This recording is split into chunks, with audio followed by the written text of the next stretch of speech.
Meenakshi YouTube channel చూస్తున్న వారందరికీ ధన్యవాదములు. నమస్తే. చాలా వీడియోలు చేసి పెడుతూ ఉన్నాను. మరి నచ్చినట్లయితే లైక్ చేయండి, షేర్ చేయండి, సబ్స్క్రైబ్ చేయండి. గ్రహాలకి రాజు రవిగ్రహం అంటే సూర్య భగవానుడు. మనం రోజు ప్రొద్దున్న లేవగానే చూసేది ప్రత్యక్ష సాక్షి భగవంతుడు, ఆ సూర్య భగవానుడు. నేను చాలా వీడియోల్లో చెప్తూ ఉంటాను, ఏ పని చేసినా చేయకపోయినా అందరూ కూడా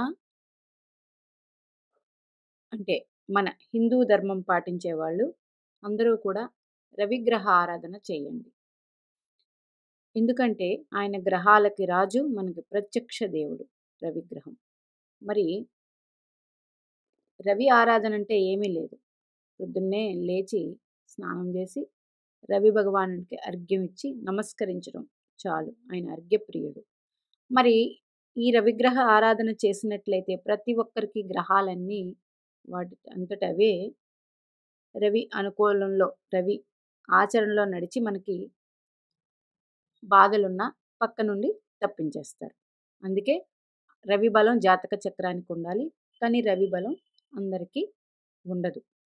ఆత్మస్థైర్యం అంటే రవి ఆత్మస్థైర్యానికి, చంద్రగ్రహం మనోధైర్యానికి, ఈ రెండు చాలా ఒక వ్యక్తికి ముఖ్యం. మనం ధనం ఉన్నా లేకపోయినా, కుటుంబం ఉన్నా లేకపోయినా ఒక వ్యక్తికి, అలాగే ఆరోగ్యంగా బాగా లేకపోయినా, దేనికైనా మొదట కావాల్సింది ఆత్మస్థైర్యమే. ఆత్మస్థైర్యం ఉన్నవాళ్ళు చాలా చాలా విజయాలు సాధించారు. అందుకే రవి బలం చాలా ముఖ్యం. మరి రవి బలం ఉన్న జాతకం ఇక్కడ చేసి పెడుతూ ఉన్నాను. మరి తర్వాత నాకు కామెంట్స్ వస్తాయి, మరి రవి బలం లేని జాతకాలు కూడా చేయండి అని. ఉన్న జాతకం అంటే ఇలా ఉంటే ఇలా ఉంటుందన్నప్పుడు మీకు రవిగ్రహం అనుకూలంగా లేకపోతే ఆటోమేటిక్గా మీకే తెలిసిపోతుంది. మరి రవిగ్రహం అనుకూలం పెంచుకోవడానికి రవి ఆరాధన అంటే సూర్య ఆరాధన చేయాలి. మరి సాక్షాత్తు ఆ శ్రీరామచంద్రుడే సూర్యగ్రహ ఆరాధన చేసి మరి రావణాసురుడిని యుద్ధంలో గెలిచారు. అంటే రవిగ్రహ ఆరాధన అంత ముఖ్యం. అలాగే మనకి ప్రతి ఒక్కరికి ఆత్మస్థైర్యం, మనోబలం ఇవన్నీ కావాలి అంటే రవి బలం కావాలి. మనోధైర్యం అంటే చంద్రబలం కావాలి.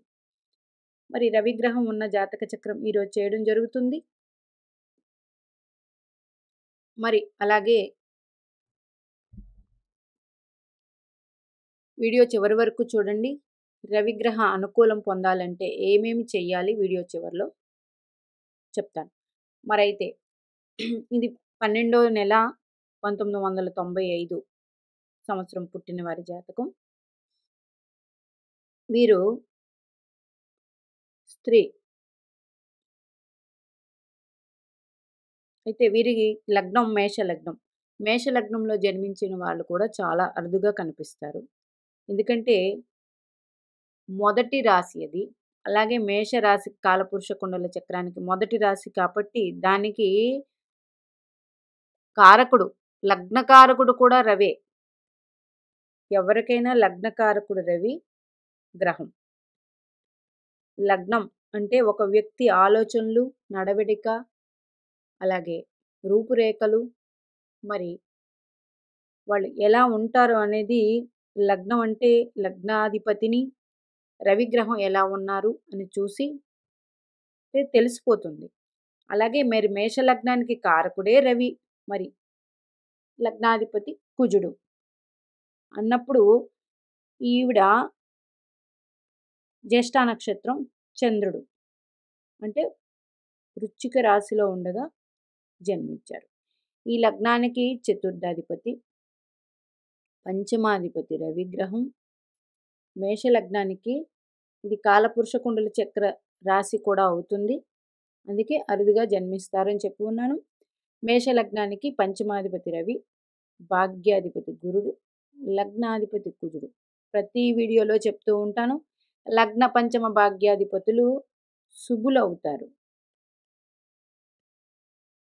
ఆ లగ్నానికి. శుభులు అవుతారు. మరికి ఈ దశలు వస్తే అద్భుతం. మనం జన్మించాక ఈ 3 దశలు వచ్చిన వాళ్ళు అద్భుతమైన యోగాలు సాధిస్తారు. మరైతే ఈవిడ నక్షత్రం జ్యేష్ఠ కాబట్టి 2002 వరకు బుధ మహాదశ జరిగింది. కేతు మహాదశ 2009 వరకు. శుక్ర మహాదశ ప్రస్తుత దశ నడుస్తూ ఉంది. శుక్ర మహాదశ. శుక్రుడు ద్వితీయాధిపతి సప్తమాధిపతి దశ. రవి మహాదశ 2029 నుండి స్టార్ట్ అవుతుంది. వీరికి శుభదశ ఇది. ఇందులో అద్భుతమైన యోగాలు అనుభవిస్తారు. మరి ఈ రవిగ్రహం మూలా నక్షత్ర కేతు దశలో అంటే కేతు నక్షత్రంలో ఉన్నారు. మరి వీరికి పంచమాధిపతి అయిన రవి మూలా నక్షత్రంలో ఉన్నారు కాబట్టి వీరికి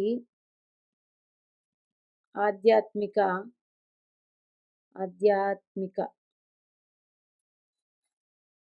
చింతన ఎక్కువ. ఆధ్యాత్మికంగా ఉంటారు. అలాగే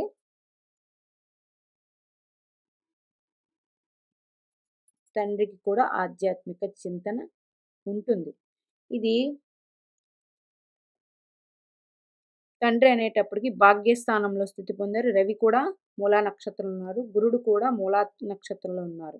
ఒకే డిగ్రీస్ మీద ఉన్నారు కాబట్టి గురుడు మరి కంబషన్ అయినప్పటికీ ఈ లగ్నానికి గురు అనుగ్రహం ఉంటుంది. గురుడు శుభుడు ఈ లగ్నానికి. మరి అలాగే లగ్నాధిపతి కుజుడు కూడా భాగ్యంలోనే స్థితి పొందారు. Very good. మరి బుధుడు తృతీయాధిపతి షష్టాధిపతి అయ్యారు. ఈయన కూడా భాగ్యస్థానంలోనే స్థితి పొందారు. అంటే బుధుడు లగ్నాన్ని నుంచి భాగ్యంలో స్థితి పొందారు. అంటే తృతీయాధిపతి 1, 2, 3, 4, 5, 6 సప్తమం అయ్యింది. అలాగే ఇది లగ్నం నుంచి 6వ స్థానం. బుధుడు 1, 2, 3, 4 ఇది కూడా మంచిదే. మరి అయితే కాకపోతే బుధ మహాదశ చిన్నప్పుడే అయిపోయింది. వీళ్ళు నార్మల్గానే ఉండే జాతకం చిన్నప్పుడు. మరి అయితే ఈ అమ్మాయి పెరుగుతూ తండ్రి గారికి బాగా కలిసి వచ్చే కాలం. అయితే ఇప్పుడు ఈరోజు చెప్పింది ఆత్మస్థైర్యం కాబట్టి చూడండి, రాహువు మరి జాతకాల్లో రాహు అనుకూలం కూడా ఉండాలని చాలా వీడియోలో చెప్పుకున్నాం. రాహువు కన్యా రాశిలో ఉన్నారు. ఇది భూతత్వపు రాశి. మరి రాహు గ్రహం చిత్తా నక్షత్రంలో ఉన్నారు. మళ్ళీ చిత్త ఏ నక్షత్రం? లగ్నాధిపతి నక్షత్రం. లగ్నాధిపతి నక్షత్రంలో రాహు ఉన్నాడు. అంటే వీరికి మొండి ధైర్యం ఎక్కువ. రాహువు షష్ఠ స్థానంలో మంచి చేస్తాడు. ఎందుకంటే పాపస్థానంలో రాహు అనుకూలిస్తారు. అందులో 3, 6 తృతీయ షష్ఠ దశమ లాభక్షేత్రం రాహుకు అనుకూలం. అందులో ఇది భూతత్వపు రాశి. మరి లగ్నాధిపతి నక్షత్రంలో స్థితి పొందారు. ఈ చిత్తా నక్షత్రం తులారాశిలో ఉంటుంది, కన్యా రాశిలో కూడా ఉంటుంది. అంటే షష్ఠ సప్తమ అధిపతి నక్షత్రం. అంటే సప్తమంలో కూడా చిత్తా నక్షత్రం ఉంటుంది తులారాశిలో. అయితే వీరికి ఆధ్యాత్మిక చింతన ఎక్కువ. వీరికి రవి బలం ఉన్న జాతకం ఇది. ఎందుకు? మిత్ర రాశిలో ఉన్నారు. ధనుస్సు రాశి, గురు రాశి మిత్ర రాశిలో ఉన్నారు. రాశ్యాధిపతితో కలిసి ఉన్నారు. అలాగే లగ్నాధిపతితో రవి కలిసి ఉన్నారు. మరి రవి మూలా నక్షత్రం గురుపాలిత నక్షత్రంలో ఉన్నారు. గురుపాలిత నక్షత్రంలో ఉన్నారు మూలా నక్షత్రం. మరి లగ్నాధిపతితో కలిసి ఉన్నారు. లగ్నాధిపతి అష్టమాధిపతి కూడా అయ్యారు. వీరికి లగ్నాధిపతితో కలిసి ఉన్నారు. గురుడు స్వక్షేత్రం ధనుస్సు రాశి. మరి అలాగే పంచమాధిపతి రవి పంచమం అంటే 1, 2, 3, 4, 5 పంచమాధిపతి పంచం చాలా మంచిది ఇది. ఉన్నారు. అలాగే తృతీయాధిపతి, షష్టాధిపతి అయిన బుధుడితో కూడా కలిసి ఉన్నారు. ఈ బుధుడు ఏ నక్షత్రంలో స్థితి పొందారు? పూర్వాషాఢ నక్షత్రం అంటే శుక్రుడు అంటే ద్వితీయ సప్తమాధిపతి నక్షత్రంలో స్థితి పొంది ఉన్నారు. అంటే ఒక కేంద్రాధిపతి అయ్యారు కూడా. స్థితి పొంది ఉన్నారు. ఈ జాతకం అద్భుతమైన జాతకం. వీరికి రాబోయే రవి మహాదశ మంచి యోగాన్ని ఇస్తుంది.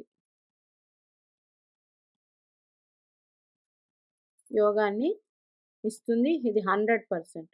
అలాగే భాగ్యం నుంచి రవి ఏ స్థానాన్ని చూస్తున్నారు? 1, 2, 3, 4, 5, 6, 7. 7వ స్థానం దృష్టి. ఇది లగ్నానికి తృతీయ స్థానం. తృతీయాధిపతితో తృతీయ కారకుడైన కుజుడితో కలిసి రవి బలస్థితి. వీరు చాలా ధైర్యవంతులు. తృతీయ స్థానాన్ని ఏ గ్రహాలు చూస్తున్నాయనేది జాతక చక్రంలో కూడా చూడాలి. ఎందుకంటే ఇది అందరితో కలిసి వ్యవహరించే తృతీయ స్థానం. అన్నదమ్ములు, అక్క చెల్లెళ్ళు వ్యవహరించే స్థానం. అలాగే మన చుట్టుపక్కల వాళ్ళు, మన చుట్టూ ఉన్నవాళ్ళు, అలాగే మన మాట కమ్యూనికేషను